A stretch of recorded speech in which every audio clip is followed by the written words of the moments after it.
Good morning students. આજ આપણે જે ટૉપિક કરવાના છે ન્યુમેરિકલ્સ તમે જોયા.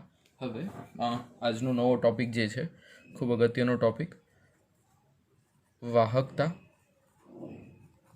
અને મોલાર વાહકતાનું સાંદ્રતા સાથે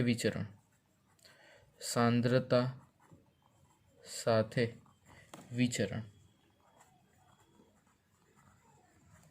એટલે વાહકતા અને મોલાર વાહકતા છે એનું સાંદ્રતા સાથે કઈ રીતે વિચરણ થાય છે એના વિશે આપણે થોડો અભ્યાસ કરીએ, જેનાથી તમને સમજાય કે શું થઈ રહ્યું છે. બરાબર. તો ખાસ કરીને આપણે કહીએ તો વાહકતા અને મોલાર વાહકતા વિશે આપણે જોઈ ચૂક્યા છે. તો આપણે મોલાર વાહકતા અને વાહકતાના ઇક્વેશનો પણ જોયા હતા કાલે, કે કઈ રીતે એ શોધી શકાય છે. તો ખાસ કરીને આપણે કહીએ કે ભાઈ આ મોલાર વાહકતા હોય, જેને કહેવામાં આવે લેમ્બડા. બરાબર. અને શું કહેવામાં આવે? મોલાર વાહકતા. બરાબર, કાલે જોયું હતું ને. તો મોલાર વાહકતાનું ઇક્વેશન શું છે? K ઇન્ટુ 1000 અપોન આ જે મોલારિટી, અથવા એને તમે સીમાં પણ ફોર્મ કરી શકો. સી એટલે સાંદ્રતા. બરાબર. કપ્પા ગુણ્યા 1000 અપોન સાંદ્રતા, એટલે સી એટલે મોલારિટી જે હોય એના ટર્મ્સમાં લખ્યું છે. અને બીજું જે છે કપ્પા, જેને કહેવામાં આવે, કપ્પાને શું કહેવામાં આવે? વાહકતા. બરાબર. તો વાહકતા તો આપણે જોયું તો 1 અપોન શું છે? રૂ. બરાબર. એટલે આ તો આપણે કાલે જોઈ શક્યા છે. બરાબર. અવરોધકતા, જે રેઝિસ્ટિવિટી ઇંગ્લિશમાં જેને કહેવામાં આવે, અવરોધકતાનું આપણે કાલે જ આ ઇક્વેશનો બધા જોઈ ચૂક્યા છે. બરાબર. હવે આની જો આપણે વાત કરી, બરાબર, તો હવે આપણે શું કરવાનું છે? વાહકતા એટલે કે જે આ વાહકતા છે અને આ જે છે મોલાર વાહકતા, એનું સાંદ્રતા સાથે કઈ રીતે વિચરણ થાય છે, એટલે આના ઉપર સી સાથે કઈ રીતે એનો આધાર રાખે છે, એના વિશેની આ બધી થિયરીઓ છે. બરાબર. તો વિદ્યુત વિભાજ્ય જે હોય, કોઈ પણ વિદ્યુત વિભાજ્ય દ્રાવણ, કોઈ પણ વિદ્યુત વિભાજ્ય દ્રાવણની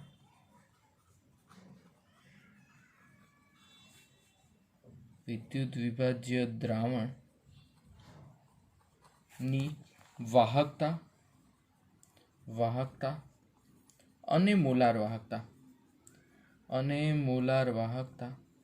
જે વાહકતા છે અને મોલાર વાહકતા છે, એ બંને શેની સાથે બદલાશે? એ બંને સાંદ્રતાની સાથે બદલાશે. સાંદ્રતાની સાથે તેમાં બદલાવ આવશે. કઈ રીતે સાંદ્રતા સાથે બદલાવ આવશે? તો આપણે કહી શકીએ છીએ કે ભાઈ સાંદ્રતા જે હોય, બરાબર, તો લેમ્બડા એમની જો અગર આપણે ચર્ચા કરીએ, ખાસ કરીને લેમ્બડા એમ માટે ચર્ચા કરીએ, તો લેમ્બડા એમ એટલે K ઇન્ટુ 1000 છે, ને અપોન નીચે શું છે? સી છે. સી એટલે તમે જાણો છો, સી એટલે શું છે? સાંદ્રતા. તો આના ઉપરથી સાંદ્રતાનું ડાયરેક્ટ આધાર લેમ્બડા એમ પર થઈ શકે. બરાબર. એટલે એ પહેલાં આપણે એ સમજવું ખાસ જરૂરી છે કે સાંદ્રતાનો આધાર ક્યારે છે. બરાબર. તો જેટલા આયનો જેટલા કેવા વધારે, આયનોની સંખ્યા જેટલી વધારે, એટલી વાહકતા એટલે કે સાંદ્રતા કેવી? વધારે. આયનો જેટલા પ્રમાણમાં વધારે હોય એટલી સાંદ્રતા વધારે હોય, અને આયનો જેટલા ઓછા હોય, આયનોની સંખ્યા જેટલી ઓછી હોય એટલી સાંદ્રતા શું થશે? ઓછી થાય. એટલે આયનોની સંખ્યા ઉપર સાંદ્રતાનો ખાસ આધાર રહેતો હોય છે.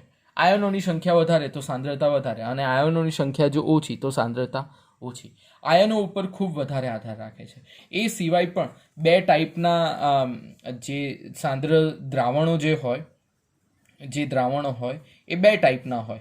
કયા બે ટાઈપના હોય? એક તો હોય પ્રબળ વિદ્યુત વિભાજ્ય. શું હોય? પ્રબળ વિદ્યુત વિભાજ્ય. અને બીજો કેવો હોય? નિર્બળ વિદ્યુત વિભાજ્ય. એટલે બે ટાઈપના દ્રાવણ હોય, એક તો પ્રબળ વિદ્યુત વિભાજ્ય અને બીજો છે નિર્બળ વિદ્યુત વિભાજ્ય.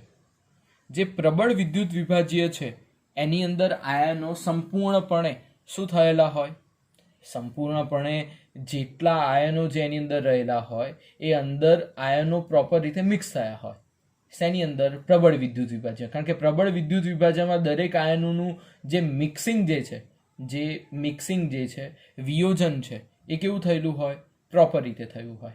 બરાબર, સમજાય છે? એટલે પ્રબળ વિદ્યુત વિભાજ્યમાં જે આયનોનું વિયોજન શેમાં? વિદ્યુત વિભાજ્યમાં પ્રોપર હોય. વિદ્યુત વિભાજ્યમાં કેવું હોય? વ્યવસ્થિત રીતે થયેલું હોય. જ્યારે આમાં આયનોનું વિયોજન પ્રોપર રીતે થયું હોય નહીં. નું વિયોજન શેમાં? વિદ્યુત વિભાજ્યમાં વ્યવસ્થિત રીતે થાય નહીં.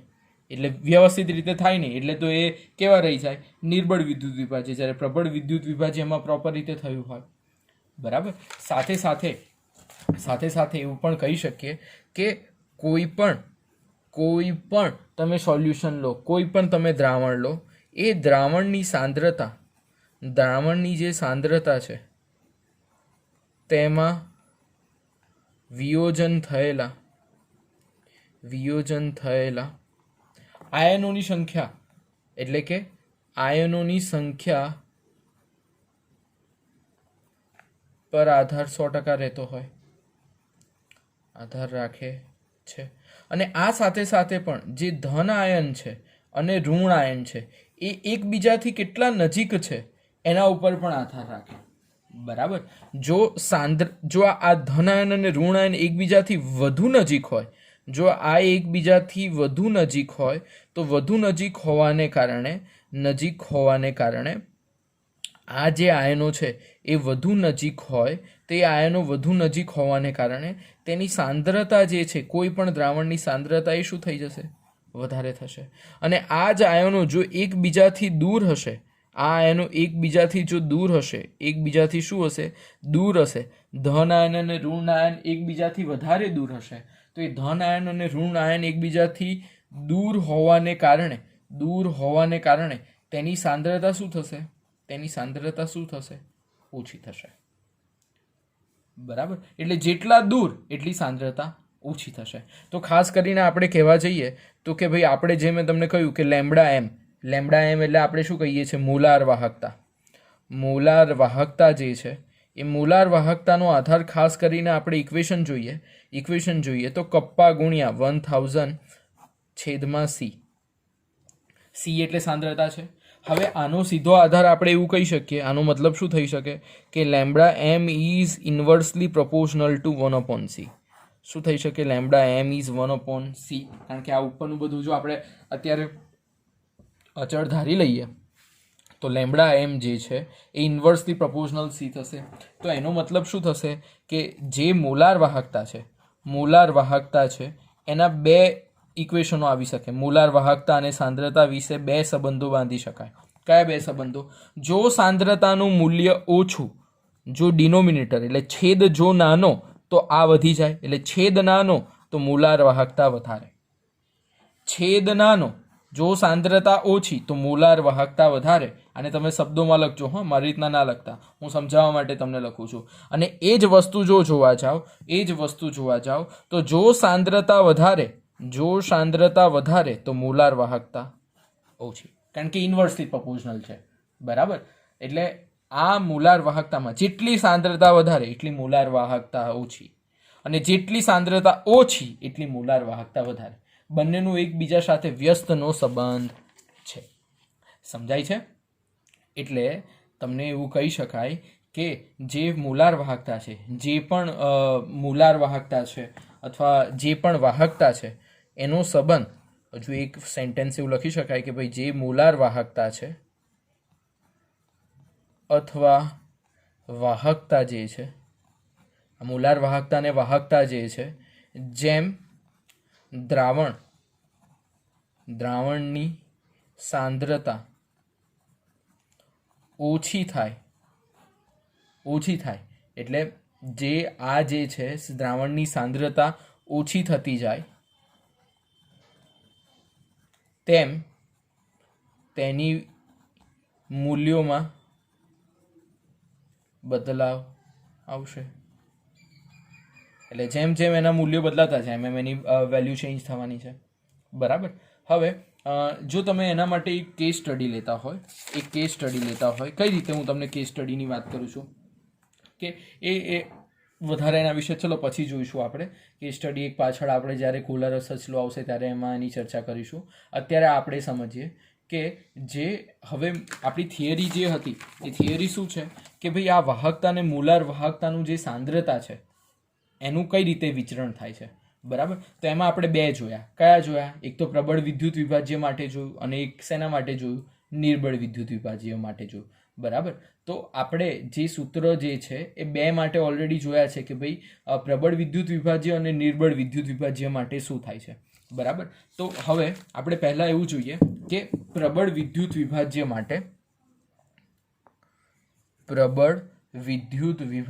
માટે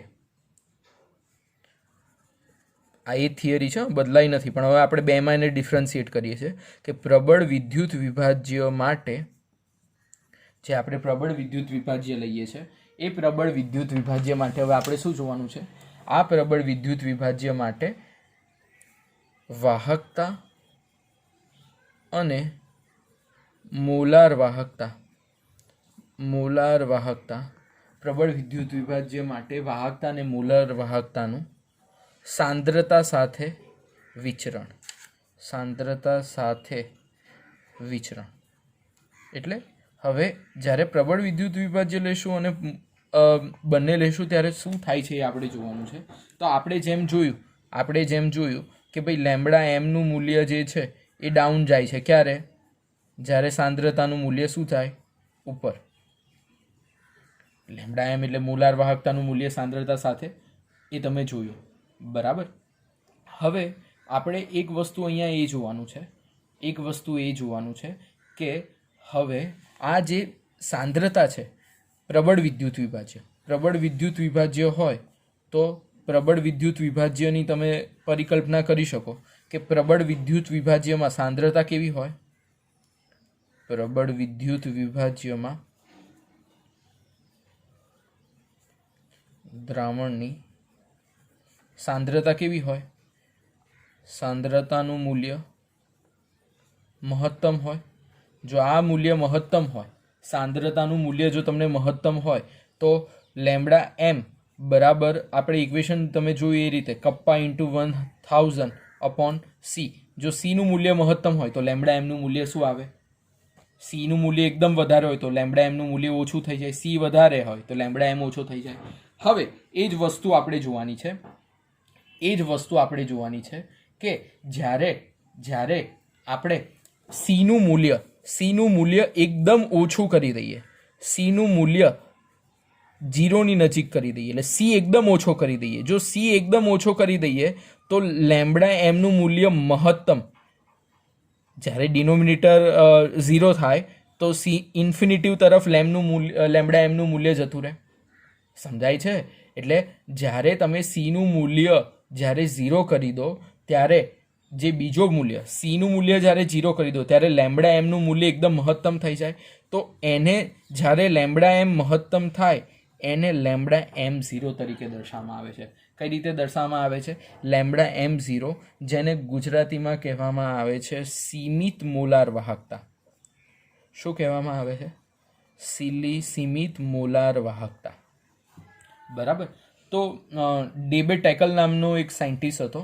ડેબે ટેકલ નામના વૈજ્ઞાનિકે એક ઇક્વેશન આપ્યું હતું.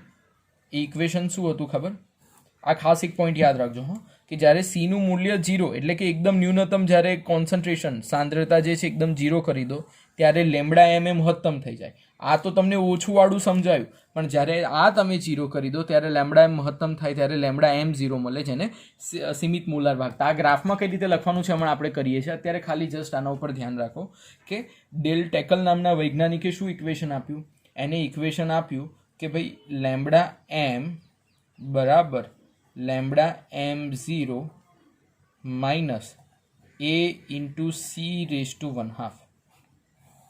હવે અહીંયા બધા નોટેશન લખજો, હું બોલું છું. લેમ્બડા એમ એટલે મોલાર વાહકતા, લેમ્બડા એમ 0 એટલે સિમિલ મોલાર વાહકતા, એ એટલે અચળાંક, કોઈ પણ અચળાંક, એ વિશે હું પાછળ હમણાં ચર્ચા કરું છું, અને સી એટલે સાંદ્રતા, બરાબર. તો હવે અહીંયા જેમ મેં તમને કહ્યું અહીંયા મેં જેમ તમને કહ્યું આ છે લેમ્બડા એમ, મોલાર વાહકતા છે, બરાબર. અને આ શું છે? C1/2. C1/2 એટલે શું છે? સાંદ્રતા છે. એટલે લેમ્બડા એમ અને C1/2નો ગ્રાફ આવી રીતના તમે દર્શાવી શકો. હવે પ્રબળ વિદ્યુત વિભાજ્ય. પ્રબળ વિદ્યુત વિભાજ્યના ઉદાહરણ કયા? પ્રબળ વિદ્યુત વિભાજ્ય આપણે જો જોવા જઈએ તો એના જનરલી ઉદાહરણ હોય છે NaCl, KCl. આ બધા પ્રબળ વિદ્યુત વિભાજ્યનું ઉદાહરણ છે. શેના ઉદાહરણ છે? પ્રબળ વિદ્યુત વિભાજ્ય, બરાબર. તો જેમ મેં તમને કહ્યું કે જેમ જેમ કોન્સન્ટ્રેશન વધતું જાય એટલે આ બાજુ કોન્સન્ટ્રેશન વધતું જાય એટલે ધીમે ધીમે ધીમે ધીમે ધીમે ધીમે ધીમે ધીમે ધીમે ધીમે ધીમે ધીમે કોન્સન્ટ્રેશન વધતું જાય. જો ધીમે ધીમે કોન્સન્ટ્રેશન વધતું જાય એમાં મોલાર વાહકતા શું થતી જાય છે? ડાઉન થતી જાય છે, બરાબર. તો આ શેના માટેનો ગ્રાફ છે?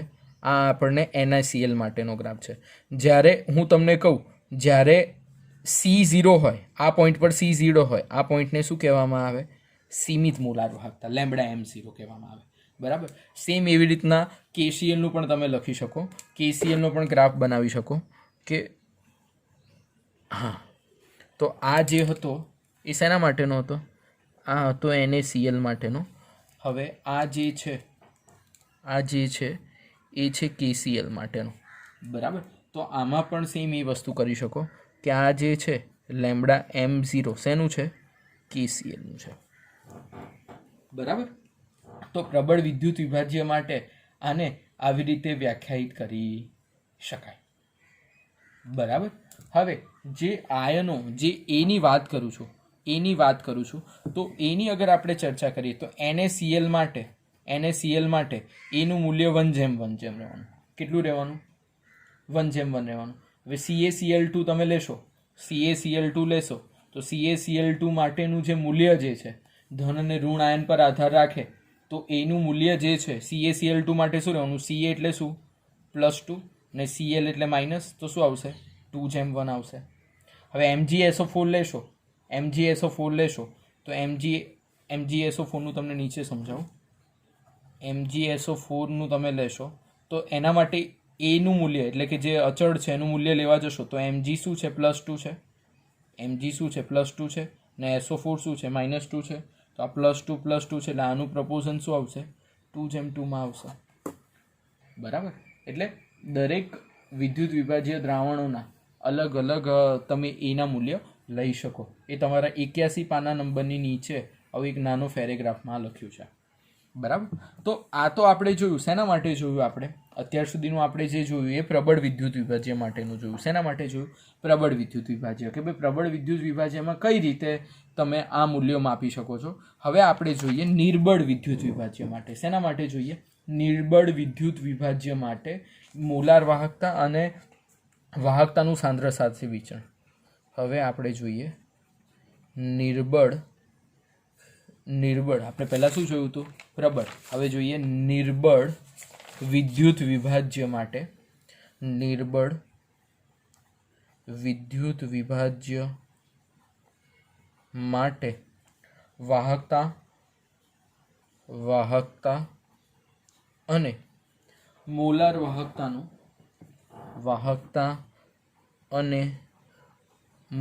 વાહકતાનું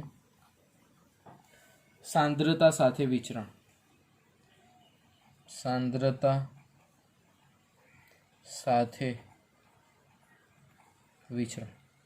કે ભાઈ આમાં કઈ રીતે એનું વિચરણ કરી શકાય. તો નિર્બળ વિદ્યુત વિભાજ્યની વાહકતા અને મોલાર વાહકતાનું સાંદ્રતા સાથે વિચરણ આપણે જો જોવું હોય તો આપણે એ બાબતે કહી શકીએ કે જ્યારે નિર્બળ વિદ્યુત વિભાજ્ય છે, કેવો કીધો મેં? નિર્બળ વિદ્યુત વિભાજ્ય. એટલે નિર્બળ વિદ્યુત વિભાજ્ય હોય તો નિર્બળ વિદ્યુત વિભાજ્યની સાંદ્રતા તમે જાણો એમ નિર્બળ વિદ્યુત વિભાજ્યની સાંદ્રતા પણ કેવી હોય? ઓછી હોય. તો નિર્બળ વિદ્યુત વિભાજ્યની સાંદ્રતાનું મૂલ્ય ઓછું હોય, બરાબર. અને એની સાથે નિર્બળ વિદ્યુત વિભાજ્ય હોય એની અંદર જે બદલાવ, જે વેરિએશન છે એ બદલાવનું મૂલ્ય પણ, એની જે સાંદ્રતાના બદલાવનું મૂલ્ય પણ ખૂબ જ વધારે હોય. મૂલ્ય તો ઓછું હોય પણ જે સાંદ્રતા હોય જેમ કે 0.1 થી લઈને 0.6 આની વચ્ચે વેલ્યુ નાની છે પણ આની વચ્ચે કન્ટિન્યુઅસ વેરિએશન આવતું રહે, સાંદ્રતાનું મૂલ્ય સતત બદલાતું રહે. સતત શું રહે? બદલાતું રહે. શેની અંદર? નિર્બળ વિદ્યુત વિભાજ્યની વાત કરું છું, જેમાં સાંદ્રતાનું મૂલ્ય સતત બદલાતું રહે. તો જ્યારે નિર્બળ વિદ્યુત વિભાજ્ય છે, એક જેનું નામ છે CH3COOH, શું છે? CH3COOH, આના ઉપર જ્યારે માપન કરવામાં આવ્યું, નિર્બળ વિદ્યુત વિભાજ્યનું આના ઉપર માપન કરવામાં આવ્યું, ત્યારે આ માપન વખતે જાણવામાં આવ્યું કે આ જે છે, આ લેમ્બડા એમ જે છે, આપણે ગ્રાફ હમણાં જોયો ને, આ બાજુ હતો મોલાર વાહકતા અને આ બાજુ હતું C1/2. તો આનો જે કેસ CH3COOH નો ગ્રાફ છે, એનો મૂલ્યના ગ્રાફમાં ખૂબ અલગ જ કંઈક જોવા મળ્યું. આવો કોઈ ગ્રાફ જોવા મળ્યો. બરાબર. હવે અહીંયા જો, અહીંયા આ પોઈન્ટ ઉપર તમે લેમ્બડા M0 ફાઇન્ડ કરી શકો, પણ અહીંયા તો બંને વચ્ચે ડિસ્ટન્સ ખૂબ વધારે છે. આ તમે ડ્રો ના કરતા, હું સમજાવવા માટે ડ્રો કરું છું કે ભાઈ અહીંયા તો ડિસ્ટન્સ જો, અહીંયા ડિસ્ટન્સ તમે જોઈ શકો છો, શું છે? ડિસ્ટન્સ ખૂબ મોટું છે. એટલે લેમ્બડા M0 બી આગળ જતાં આમ ગ્રાફ જશે ને આ ગ્રાફ આમ જશે. તો લેમ્બડા M0 જે આપણે શોધવાનું છે, લેમ્બડા M0 એટલે શું? સીમિત મોલાર વાહકતા શોધવાની છે. એ નિર્બળ વિદ્યુત વિભાજ્યમાં ગ્રાફ દ્વારા આપણે ડ્રો કરી શકશું નહીં, કારણ કે અહીંયા આલેખ મેચ જ નથી થતો. તો અહીંયા એવું કહી શકીએ કે જે સીમિત મોલાર વાહકતા હતી, એ સીમિત મોલાર વાહકતા એટલે કે લેમ્બડા M0 એ શેના દ્વારા? ગ્રાફિકલ રિપ્રેઝન્ટેશન, ગ્રાફ દ્વારા આપણે એને શોધવી મુશ્કેલ છે. તમે ગ્રાફની જગ્યાએ ગુજરાતીમાં આલેખ પણ લખી શકો, પણ હવે તો બધા આ ગ્રાફ જ બોલે છે એટલે વાંધો નહીં. એટલે જે આલેખ દ્વારા આપણે શોધવી હતી, એ આલેખ દ્વારા આપણે નિર્બળ વિદ્યુત વિભાજ્ય માટે સીમિત મોલાર વાહકતા શોધી શકીએ નહીં. અને જો આ સીમિત મોલાર વાહકતા શોધી ન શકીએ તો એ સીમિત મોલાર વાહકતા માટે આપણે કહી શકીએ કે સીમિત મોલાર વાહકતાનું મૂલ્ય નિર્બળ વિદ્યુત વિભાજ્ય માટે સીમિત મોલાર વાહકતા લેમ્બડા M0 નું મૂલ્ય,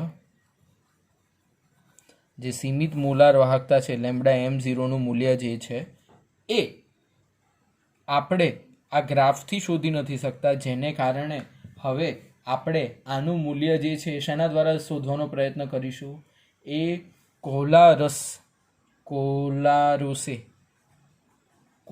નામ થોડું વિચિત્ર છે, કોલારોસે નામના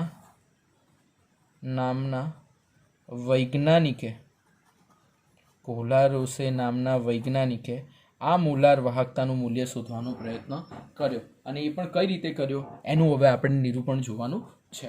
બરાબર. તો ચાલો આપણે શરૂઆત કરીએ. કોલારસ લો. તો કોલારસ લો શું કહે છે? કોલારોસનો નિયમ. તો કોલારસ જે હતો, એ કોલારસ ભાઈએ બહુ કામ જબરજસ્ત કર્યું. એને શું કર્યું ખબર? એને સૌ પ્રથમ પ્રયોગો કર્યા, અને પ્રયોગો કર્યા પછી એને શું જોયું? એ પ્રયોગોની અંદર, એ પ્રયોગો વખતે એને એક વસ્તુ નક્કી રાખી. પ્રયોગોમાં એને શું કર્યા? જે ધન આયનો હતા એને એક જ જગ્યાએ રાખ્યા. એટલે ધન આયનોને એક જગ્યાએ રાખ્યા, એટલે સેમ, એટલે કે એક જ, એની વેલ્યુ બદલી નહીં. અને ઋણ આયનોને સતત બદલતો રહ્યો. હું તમને સમજાવું એટલે હમણાં સમજાશે, ખાલી અત્યારે સમજો. ધન આયનો અને ઋણ આયનો સાથે એને કયો ખેલ રમ્યો? બરાબર. એને સૌ પ્રથમ ટ્રાય કરી. શેની ટ્રાય કરી? KClની વેલ્યુ ટ્રાય કરી. KClની વેલ્યુ જ્યારે એને શોધી તો એને મળી 149.9. હા, જોજો ધન આયનો અને ઋણ આયનોમાં કઈ રીતના રમે. હવે તમે અહીંયા જાણો છો કે K+ અને Cl- હોય. બરાબર. સાથે એને જોયું, જે આનું મૂલ્ય એને લયું NaCl નું મૂલ્ય જ્યારે માપ્યું ત્યારે એને એ મૂલ્ય મળ્યું 126.5. હવે આ બંનેનો જ્યારે માઇનસ કરો તો તમને ખબર પડશે શું ખબર પડશે કે આ KCl અને NaCl નો જ્યારે ડિફરન્સ એને લીધો ત્યારે 23.4, 149માંથી આને બાદ કર્યા તો 23.4 મળ્યા. એટલે આ એની પહેલી વેલ્યુ મળી. શું મળી? પહેલી વેલ્યુ. અહીંયા પણ તમે જાણો છો Na પ્લસ અને Cl માઇનસ, આ પહેલો એક્સપેરિમેન્ટ એને કર્યો. બરાબર, બે વિદ્યુત વિભાજ્ય લઈને એની મોલાર વાહકતા માપવાનો પ્રયત્ન કર્યો. બીજા પ્રયોગમાં પણ એને એવું જ કર્યું. શું કર્યું? λ0 KNO3 લીધો. શું લીધું? λ0 KNO3. તો આનું મૂલ્ય જે છે, આનું મૂલ્ય છે એને 145.0 માલુમ પડ્યું. કેટલું માલુમ પડ્યું? 145.0. સેમ એવી રીતે એને λ0 NaNO3 નું મૂલ્ય માપ્યું. તો NaNO3 નું માપ્યું તો 121.6 માપાયું. કેટલું મળ્યું? 121.6. જ્યારે આનું માઇનસ કર્યું તો એને આન્સર મળ્યો 23.4. બરાબર. તો આ બે મૂલ્યો પરથી એને આવું કંઈક જાણવામાં મળ્યું. અને જે ત્રીજો એક્સપેરિમેન્ટ કર્યો એમાં λ0 KBR જે છે એ છે 151.9 એને માલુમ પડી. અને અહીંયા પણ λ0 NaBRની મૂલ્ય એને 128.5 માલુમ પડી. હવે આનો માઇનસ કરો તો આન્સર મળશે 23.4. સમજાય છે? તો આ રીતે એને એના પ્રાયોગિક મૂલ્ય જોયા, જેમાં K plus NO3 minus, Na plus NO3 minus, K plus Br minus, Na plus Br minus. હવે તમે અહીંયા એક વસ્તુ નોટ કરજો. જો દરેક જગ્યાએ K પ્લસ, ધન આયન બધી જગ્યાએ K પ્લસ પહેલામાં. બરાબર. અને હવે બીજી જગ્યાએ જોજો, બધામાં Na પ્લસ. એટલે ધન આયનો કેવા રાખ્યા? સમાન રાખ્યા.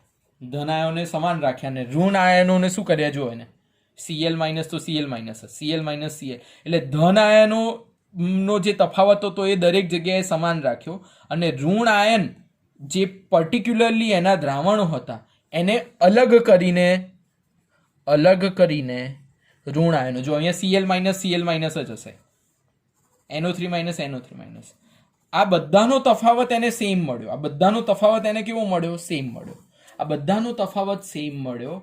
અને એના ઉપરથી કોલારસે એનો નિયમ આપ્યો. અને નિયમ આપતા એને રજૂ કર્યું કે વિદ્યુત વિભાજ્યની, અહીંયાના નિયમ લખું છું, વિદ્યુત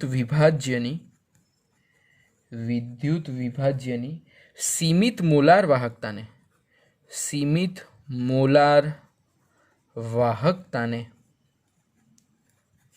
વિદ્યુત વિભાજ્યના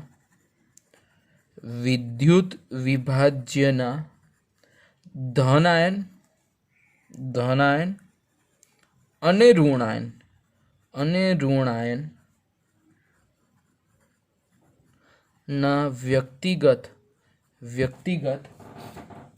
ફાળાના સરવાળા બરાબર હોય છે. વ્યક્તિગત ફાળાના સરવાળા બરાબર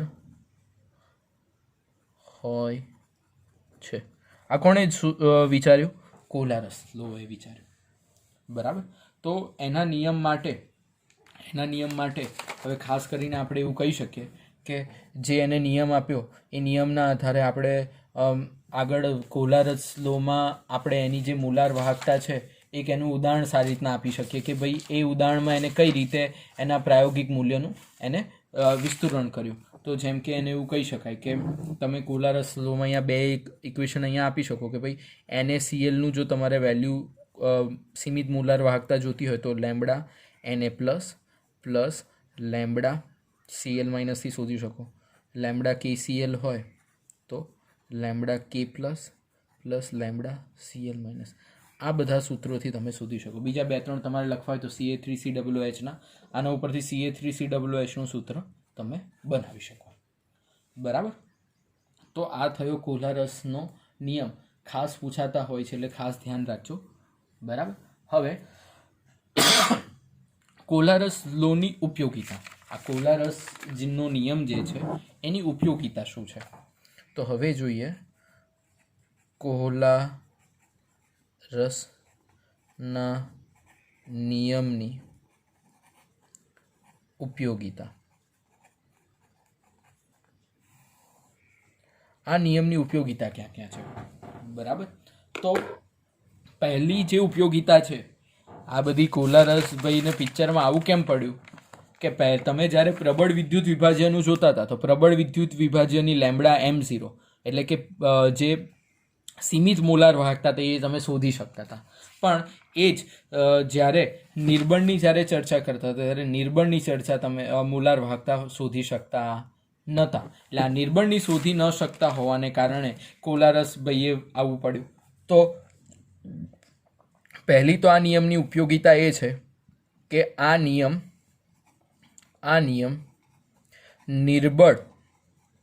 નિર્બળ વિદ્યુત વિભાજ્યની મોલાર વાહકતાનું મૂલ્ય શોધવા માટે થાય છે, બરાબર. આનાથી નિર્બળ વિદ્યુત વિભાજ્યની મોલાર વાહકતા તમે ફાઇન્ડ ઇઝીલી કરી શકો.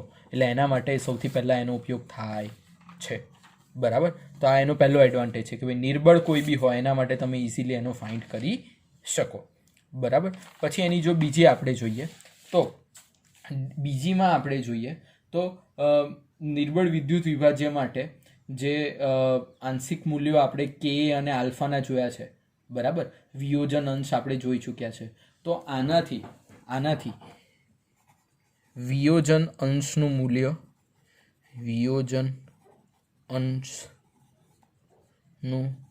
મૂલ્ય શોધી શકાય. કઈ રીતે? તો કે ભાઈ આલ્ફા એટલે તમે કહી શકો છો, આલ્ફા એટલે શું કહો છો? વિયોજન અંશ.